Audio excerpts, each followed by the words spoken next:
अस्सलाम वालेकुम, welcome to our channel E for education. So students, आज हम 9th क्लास के मैथ्स के ऊपर बात करेंगे। इसकी आज एक्सरसाइज नंबर 1.2 सॉल्व करेंगे।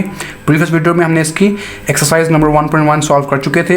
अगर किसी को 1.1 में कोई मसला है तो वो हमारी प्रीवियस वीडियो को जाके दोबारा से देख सकता है, जिसका लिंक आपको नीचे डिस्क्रिप्शन में दे दिया जाएगा। So let's start our today's lecture. So 9th class के 1.2 पे आज हम बात करेंगे। 1.2 से पहले हमें जो है वो टाइप्स ऑफ मैट्रिसेस जो है वो समझना बहुत ज़रूरी है हमारे लिए कि टाइप्स ऑफ मैट्रिसेस क्या होती हैं। सो बच्चों, ये रो मैट्रिक्स और कॉलम मैट्रिक्स हम प्रीवियस वीडियो में भी पढ़ चुके थे। इसमें भी थोड़ा सा आपको मैं गो थ्रू इसका दे देता हूँ। तो बच्चों, रो मैट्रिक्स क्या होगी? कहते हैं हमें पता है जैसे कि matrix is called row matrix if it has only one row. ऐसी मैट्रिक्स जिसमें जस्ट वन रो होगी तो वो हमारे पास रो मैट्रिक्स कहलाएगी। इसी तरह से कॉलम मैट्रिक्स क्या होगी? Matrix is called column matrix if it has one column. जी हाँ, अगर उसमें वन कॉलम होगा तो वो कॉलम मैट्रिक्स कहलाएगी। इसकी देखिए ज़रा एग्जांपल देखें यहाँ पे। ये उसने एक मैट्रिक्स ली है, इसकी नंबर ऑफ रोज की तादाद क्या है? जी हाँ, इसकी भी वन रो है, इसकी भी वन रो है, तो ये वन कॉलम है, और ये भी वन कॉलम है, तो ये भी कॉलम मैट्रिक्स कहलाएगी। ठीक है जी। आगे आज जो हम बात करेंगे, जहाँ से स्टार्ट करेंगे वो है रेक्टेंगुलर मैट्रिक्स। रेक्टेंगुलर मैट्रिक्स होती क्या है? ज़रा पहले हम इसको पढ़ने की कोशिश करेंगे। रेक्टेंगुलर मैट्रिक्स कहते हैं a matrix M is called rectangular if the number of rows of M is not equals to the number of columns of M। कहता है ऐसी मैट्रिक्स जिसमें नंबर ऑफ रोज और नंबर ऑफ कॉलम्स की तादाद आपस में इक्वल नहीं होनी चाहिए। मतलब कि उसकी अगर दो रोज हैं तो उसकी दो कॉलम्स नहीं होने चाहिए, उनकी तादाद आपस में सेम नहीं होनी चाहिए। जैसे यहाँ पर देखिए, उसने एग्जांपल में ली हुई है, एक मैट्रिक्स ए ली है जिसमें नंबर ऑफ रोज की तादाद क्या है? देखिए काउंट करते हैं, 1 2 3। इसमें रोज की तादाद 3 है और इसमें कॉलम्स कितने हैं? 1 और 2। तो देखें, इसमें नंबर ऑफ रोज 3 है, इसमें नंबर ऑफ कॉलम्स 2 हैं, दोनों आपस में डिफरेंट है, दोनों आपस में सेम नहीं है। तो then this matrix is called rectangular matrix. बच्चों, आपको जैसे कि रेक्टेंगुलर के नाम से ही जाहिर है, रेक्टेंगल एक ऐसी शेप को बोलते हैं जिसकी दो साइड आपस में इक्वल होती हैं और दो साइड आपस में इक्वल होती हैं। मतलब कि उसकी दो साइड्स, ये वाली और ये वाली साइड आपस में इक्वल नहीं होती। उसी के कॉन्सेप्ट पे उसने ये रेक्टेंगुलर मैट्रिक्स, इस मैट्रिक्स का नाम उसने रेक्टेंगुलर मैट्रिक्स रखा है। तो ऐसी मैट्रिक्स जिसकी नंबर ऑफ रोज की तादाद और नंबर ऑफ कॉलम्स की तादाद आपस में इक्वल नहीं होगी तो वो रेक्टेंगुलर मैट्रिक्स कहलाएगी। जैसे यहाँ पे देखें, इसमें भी नंबर ऑफ रोज कितनी है? 2। नंबर ऑफ कॉलम्स की तादाद क्या है? वो भी 3 है, सेम नहीं है, तो मतलब ये भी रेक्टेंगुलर मैट्रिक्स है। इसमें भी नंबर ऑफ रोज 1 है, नंबर ऑफ कॉलम 3 है। तो मतलब आप सब देख सकते हैं, ये तमाम की तमाम रेक्टेंगुलर मैट्रिक्स कहलाएंगी। इसके बाद इसकी जो फोर्थ टाइप है वो है स्क्वायर मैट्रिक्स। आपको पता है स्क्वायर नाम से ही जाहिर है, स्क्वायर शेप किसको बोलते हैं? स्क्वायर एक ऐसी शेप को बोलते हैं जिसकी तमाम साइड्स आपस में क्या होती हैं? इक्वल होती हैं। सेम उसी के बेस पे उसने इस मैट्रिक्स को नाम दिया हुआ है स्क्वायर मैट्रिक्स। इसके ज़रा डेफिनेशन को पढ़ लेते हैं। कहते हैं a matrix is called a square matrix if its number of rows is equals to the its number of columns. मतलब उसकी नंबर ऑफ रोज की तादाद और उसके नंबर ऑफ कॉलम्स की तादाद आपस में क्या होगी? इक्वल होगी, सेम होनी चाहिए। Then the matrix is called square matrix. उसने एग्जांपल में देखें, एक मैट्रिक्स ए ली हुई है, इसकी नंबर ऑफ रोज 2 हैं, इसके नंबर ऑफ कॉलम्स की तादाद क्या है? वो भी 2। तो मतलब ये एक स्क्वायर मैट्रिक्स है। इसी तरह से यहाँ पे देखें, एक उसने एग्जांपल बी भी ली है, इसमें भी नंबर ऑफ रोज 3 है, नंबर ऑफ कॉलम्स 3 है, तो मतलब ये भी स्क्वायर मैट्रिक्स कहलाएगी। ये भी इसमें भी देखें, नंबर ऑफ रोज 1 है, नंबर ऑफ कॉलम्स 1 है, तो ये भी एक स्क्वायर मैट्रिक्स कहलाएगी। बहुत ईजी है, आगे चलते हैं। ये सारी डेफिनेशंस आपको इसलिए करवा रहा हूँ क्योंकि 1.2 जो है उसके पहले 5 क्वेश्चन जो है वो इन्हीं डेफिनेशंस के बेस पे है। आपने जस्ट एक मैट्रिक्स को देखना है और उसको नाम देना है कि ये कौन सी मैट्रिक्स होगी। तो जिसको ये डेफिनेशंस क्लियर होंगी उसके लिए 1.2 बहुत ईजी होगी, ईजी से सॉल्व जो है वो हो जाएगी। इसकी 5वीं टाइप जो है वो है नल और जीरो मैट्रिक्स। इस मैट्रिक्स को बच्चों नल भी कहते हैं और इसको जीरो मैट्रिक्स भी कहते हैं। ये क्यों है, इसको भी ज़रा इसकी डेफिनेशन पढ़ लेते हैं। बहुत सी आसान इसकी डेफिनेशन है। कहते हैं a matrix M is called null और जीरो मैट्रिक्स। किसी भी मैट्रिक्स को हम नल और जीरो मैट्रिक्स कब कहेंगे? If each of its entry is 0। जब उसकी तमाम की तमाम एंट्रीज 0 होंगी तो हम उस मैट्रिक्स को नल या फिर जीरो मैट्रिक्स कहेंगे। यहाँ पे देखिए, तमाम एंट्रीज 0 हैं, तमाम 0 हैं, तमाम एंट्रीज 0 हैं, इसमें भी तमाम एंट्रीज 0 हैं, इसमें भी तमाम एंट्रीज 0 हैं। तो ऐसी मैट्रिक्स जिसमें तमाम के तमाम एंट्रीज जो हैं वो 0 होंगी, then we say that this matrix is called null matrix और जीरो मैट्रिक्स। बच्चों, इसके आपने दोनों नाम याद रखने हैं, ये MCQs में पूछा जाता है। सो लेट्स स्टार्ट, आगे चलते हैं। आगे बच्चों ये है ट्रांसपोज ऑफ अ मैट्रिक्स, इसको ज़रा बाद में डिस्कस करते हैं सबसे लास्ट पे, पहले ज़रा आगे चलते हैं। आप यहाँ पे देख सकते हैं कि negative of a matrix, negative of a matrix का मतलब क्या है, कहता है if A be a matrix then its negative को हम उसके नेगेटिव को माइनस ए से शो करेंगे। इस ऑब्टेन वो किस तरह से आएगा, by changing the science of all the entries. कहता है किसी भी मैट्रिक्स का अगर आपने नेगेटिव फाइंड करना है तो वो किस तरह से लिख सकते हैं आप। लेट्स सपोज हमारे पास एक मैट्रिक्स ए है, तो अगर आपने इसका नेगेटिव फाइंड करना है तो उसका मतलब है आप जस्ट ए के साथ नेगेटिव लगा दें और उसके अंदर जो मैट्रिक्स के अंदर जो एंट्रीज हैं उन तमाम का साइन चेंज कर दें। जैसे वन देखें यहाँ पे प्लस में है, हमने इसको माइनस में कर दिया, प्लस में था माइनस में कर दिया, माइनस में था प्लस में कर दिया, प्लस में था और माइनस में कर दिया। मतलब कि जस्ट बाय जो मैट्रिक्स का नाम है उसको नेगेटिव से शो करेंगे, उसके अंदर तमाम एंट्रीज के साइन चेंज कर देंगे, तो वो उसका उस मैट्रिक्स का नेगेटिव कहलाएगा। समझ आ गई बात आपको? आगे चलते हैं बच्चों। ये जो ट्रांसपोज ऑफ अ मैट्रिक्स था ये भी ज़रा पढ़ लेते हैं डेफिनेशन। कहते हैं a matrix obtained by changing the rose into columns और कॉलम्स इनटू रोज। बहुत ही आसान इसकी डेफिनेशन है। कहता है ऐसी मैट्रिक्स जिसकी कोई ना कोई नंबर ऑफ रोज होंगी, कोई ना कोई नंबर ऑफ कॉलम्स होंगे। कहते हैं ट्रांसपोज ऑफ अ मैट्रिक्स आप किस तरह से फाइंड आउट कर सकते हैं, जस्ट क्या करना है आपने उसकी रोज को उसकी कॉलम्स में चेंज कर देना है और कॉलम्स को उसकी रोज में चेंज कर देना है, तो वो जो फिर नई मैट्रिक्स आएगी वो आपके पास ट्रांसपोज ऑफ अ मैट्रिक्स आएगी। बच्चों इसके हम जो क्वेश्चन है ना 1.2 का वो हम लास्ट पे करेंगे, आपको इसका ट्रांसपोज किस तरह से लेते हैं किसी भी मैट्रिक्स का बहुत अच्छे से समझ आ जाएगा। इसको आप पेंडिंग लिखते हैं, इसका एक क्वेश्चन सॉल्व करेंगे तो आपको बेहतरीन अंदाज में इसको समझ सकेंगे आप। यहाँ पे देखें उसने एक एग्जाम्पल भी ली हुई है। कहता कोई एक मैट्रिक्स ए है, जैसे यहाँ पे देखें कोई एक मैट्रिक्स ए ली हुई है उसने। कहता आपने इसका ट्रांसपोज निकालना है, तो ट्रांसपोज किस तरह से निकालेंगे, उस मैट्रिक्स के ऊपर एक छोटा सा टी आएगा। टी का मतलब है कि मैं इस मैट्रिक्स का ट्रांसपोज निकालने लगा हूँ। तो यहाँ पे देखें इसकी जो फर्स्ट रो थी ये वाली, ये देखें 1 2 3 इसकी फर्स्ट रो है ना, तो हमने उसकी फर्स्ट रो को उठाया उसके फर्स्ट कॉलम में चेंज कर दिया। मतलब फर्स्ट रो को फर्स्ट कॉलम बना दिया, सेकंड रो को सेकंड कॉलम बना दिया और थर्ड रो को थर्ड कॉलम बना दिया, तो ये आपके पास उस मैट्रिक्स का इजी से ट्रांसपोज आ जाएगा। बहुत आसान क्वेश्चन है, आसान है ट्रांसपोज निकालना। और इसके लास्ट पे देखें बच्चों ये है एक सिमेट्रिक मैट्रिक्स। सिमेट्रिक मैट्रिक्स किसको बोलते हैं, कहता है ये एक स्क्वायर मैट्रिक्स होगी, ये हमेशा एक स्क्वायर मैट्रिक्स होगी बच्चों। अब स्क्वायर मैट्रिक्स इज सिमेट्रिक, कोई भी स्क्वायर मैट्रिक्स सिमेट्रिक कब होगी, कहता है if it is equals to the its transpose. मतलब जब कोई एक मैट्रिक्स आपको दी हुई है, आप जब उसका ट्रांसपोज निकालते हैं तो वो वापस में वही मैट्रिक्स बन जाता है, तो देन हम उस मैट्रिक्स को बोलेंगे कि ये एक सिमेट्रिक मैट्रिक्स है। यहाँ पे देखें ये एक मैट्रिक्स ए थी, मैंने इसका एक ट्रांसपोज निकाला, इसकी फर्स्ट रो को फर्स्ट कॉलम बना दिया, सेकंड रो को सेकंड कॉलम बना दिया, थर्ड रो को थर्ड कॉलम बना दिया। बनाने के बाद मैंने देखा ये तो वापस वही मैट्रिक्स बन रहा है। ये देखें सब वैसे के वैसे तमाम एंट्रीज अपनी जगह पर ही लिखी हुई हैं। तो कहता है अगर किसी मैट्रिक्स का ट्रांसपोज निकालें और वो वापस उसी मैट्रिक्स के इक्वल आ जाए तो हम उस मैट्रिक्स को बोलेंगे सिमेट्रिक मैट्रिक्स। सिमेट्रिक मैट्रिक्स 1.3 में है तो हम इसको 1.3 में ही डिस्कस करेंगे। डायगोनल मैट्रिक्स पे आते हैं बच्चों। डायगोनल मैट्रिक्स क्या होती है, कहता है ये एक स्क्वायर मैट्रिक्स होती है। Square matrix A is called a diagonal matrix. हम इसको डायगोनल मैट्रिक्स बोल सकते हैं। स्क्वायर मैट्रिक्स को कब बोल सकते हैं बच्चों, कहता है if at least any one of the entries of its diagonal. Diagonal किसको बोलते हैं बच्चों आपने एक चीज़ ध्यान में रखनी है, कोई भी मैट्रिक्स अगर आपको दी होगी तो उसके क्रॉस पे जो एंट्रीज नंबर्स आते हैं क्रॉस में, ये देखें जैसे यहाँ पे देखें 1 2 3 इसके क्रॉस में आ रहा है ना, तो जो कोई भी मैट्रिक्स के जो क्रॉस में एंट्रीज आती है ना तो उसको हम डायगोनल्स बोलते हैं। जैसे यहाँ पे देखें इसका डायगोनल एक ये है, इसका डायगोनल एक ये है, तो मतलब क्रॉस में जो एंट्रीज आती है ना उसको डायगोनल्स बोलते हैं। तो कहता है अ square matrix A is called a diagonal matrix.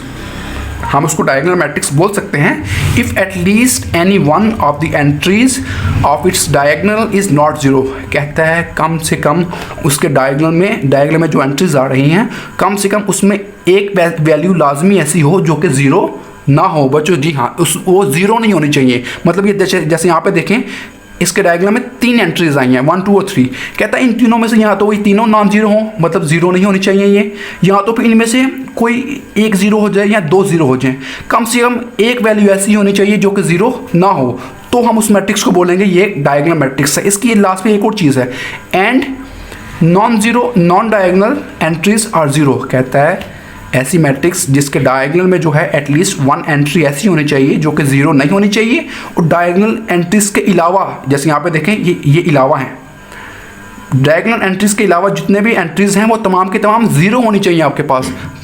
समझ आ गई बात? डायगोनल एंट्रीज कम से कम एक एंट्री ऐसी हो जो कि ज़ीरो ना हो, या बेशक तीनों ज़ीरो ना हो, ठीक है, लेकिन डायगोनल के अलावा जो भी एंट्रीज हैं वो तमाम के तमाम ज़ीरो होनी चाहिए आपके लिए, तब हम उस मैट्रिक्स को बोलेंगे ये एक डायगोनल मैट्रिक्स है। इसकी ये यहाँ पे भी एग्जाम्पल देखें, एक डायगोनल एंट्रीज हैं, ये नॉन जीरो हैं, ठीक है, ऊपर भी देखें तमाम एंट्री जीरो हैं, नीचे भी देखें तमाम एंट्री जीरो हैं, तो this matrix is called diagonal matrix. यहाँ पे भी देखें ये डायगोनल एंट्रीज हैं, इसमें देखें एक जीरो है, कम से कम हमने कहा था कम से कम एक एंट्री जीरो नहीं होनी चाहिए, यहाँ पे दो एंट्री जीरो नहीं है, तो मतलब ये इसके डायगोनल में दो एंट्री जीरो नहीं है, इसके डायगोनल के अलावा जितनी भी एंट्रीज हैं वो तमाम के तमाम जीरो हैं, तो this matrix is called diagonal matrix. Hope so कि आपको ये डायगोनल मैट्रिक्स समझ में आ गई है।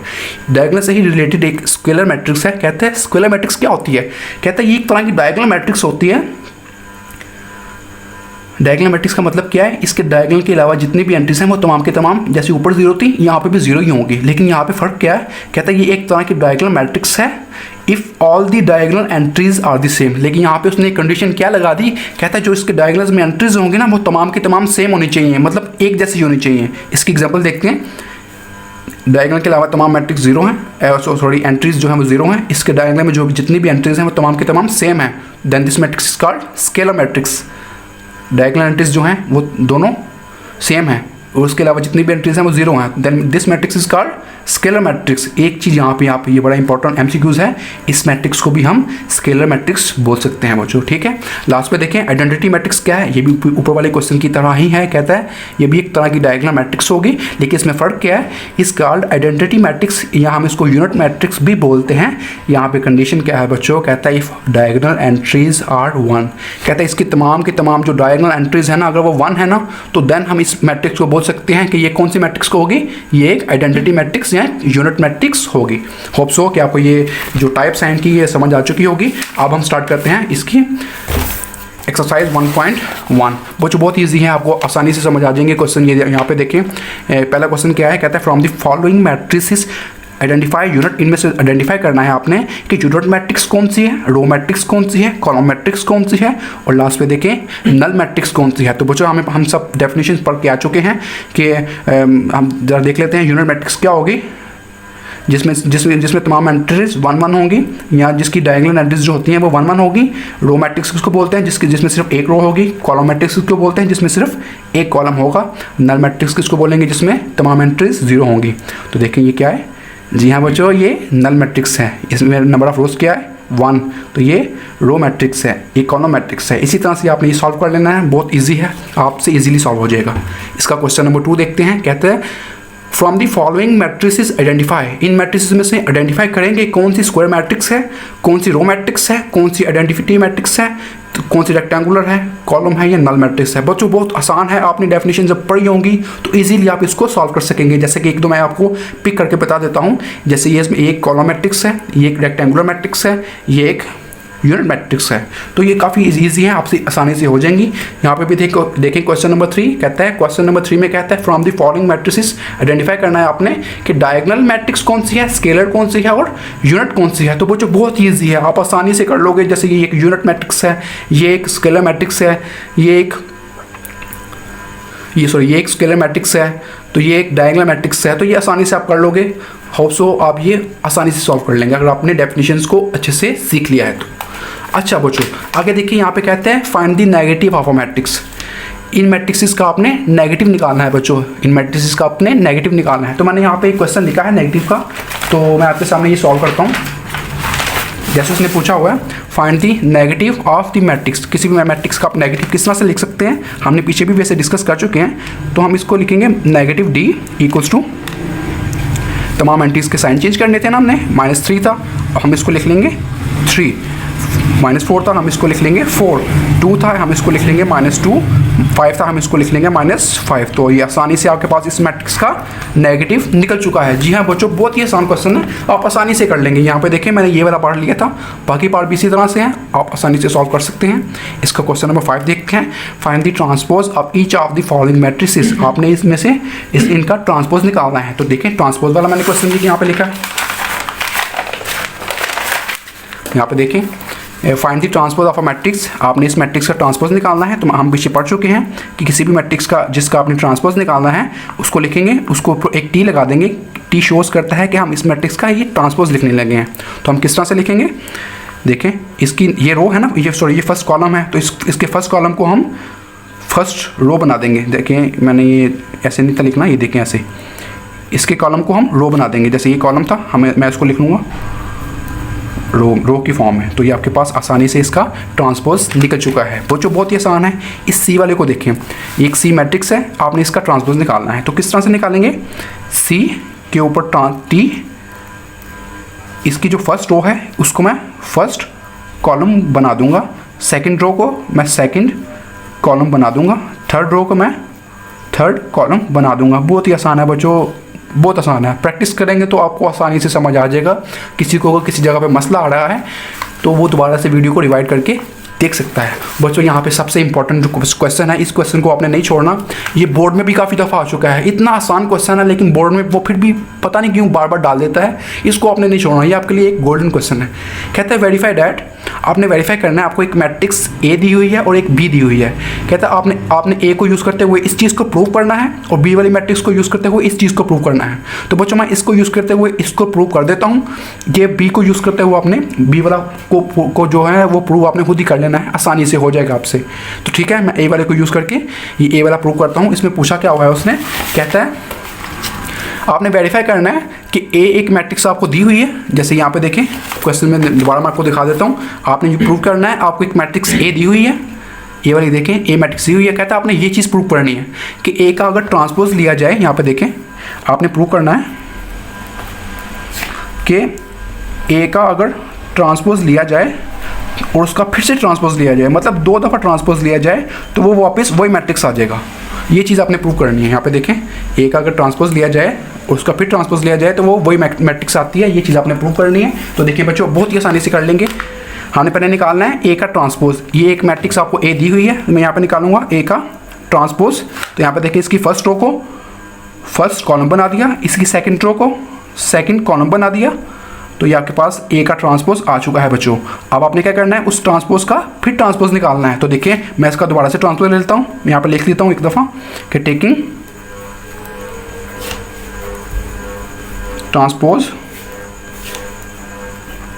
अगेन, दोबारा से ट्रांसपोज लेने लगे हम। तो यहाँ पे देखें ए का हम दोबारा से ट्रांसपोज लेंगे, ये पहले था लिया, अभी इसका एक और दफ़ा ट्रांसपोज लेंगे। तो ये क्या करेंगे, उसी तरह से लेंगे, जिसकी जो फर्स्ट रो थी उसको फर्स्ट कॉलम बना देंगे, इसकी सेकंड रो को सेकंड कॉलम बना देंगे। तो बच्चों यहाँ पे देखें, ये बताएं मुझे ये कौन सी मैट्रिक्स है। तो यहाँ पे देखें, इसको भी देखें और इसको भी देखें, ये वापस वही वाली मैट्रिक्स आ गई है जो कि आपको क्वेश्चन में पहले क्वेश्चन में ही दी हुई थी। तो मतलब ये किसके इक्वल थी, इसका नाम क्या था ए। तो मतलब इस मैट्रिक्स की जगह पर मैं क्या लिख सकता हूँ, उसी का नाम, चूँकि वही मैट्रिक्स आ गई है ना, तो मैं इसकी जगह पे उसी का नाम लिख दिया और ये साथ में एज इट इज नीचे आ जाएगा।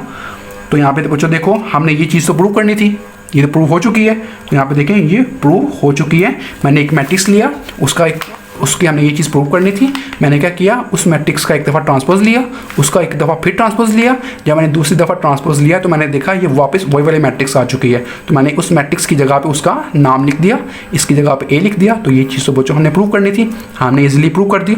बहुत ही आसान क्वेश्चन था। हमारी 1.2 आज यहाँ पे कंप्लीट होगी। तो बच्चों जो क्वेश्चन मैंने छोड़े हैं इसको आपने लाजमी करना है, आपको लाजमी करेंगे तो आपको 1.2 जो है वो क्लियर होगी, तभी आप नेक्स्ट 1.3 पे अच्छी तरह से कॉन्सेंट्रेट कर सकेंगे, आपको कॉन्सेप्ट्स समझ आते जाएंगे। ये देखें आपने इसका सेकंड पार्ट भी लाजमी ट्राई करना है, इसका फर्स्ट पार्ट भी लाजमी ट्राई करना है। होप सो कि आज का लेक्चर आपको समझ आ जाएगा।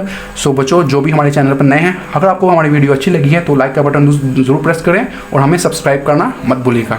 अल्लाह ताला आप सबको अपने हिफ्ज़-ओ-अमान में रखें। अस्सलाम वालेकुम।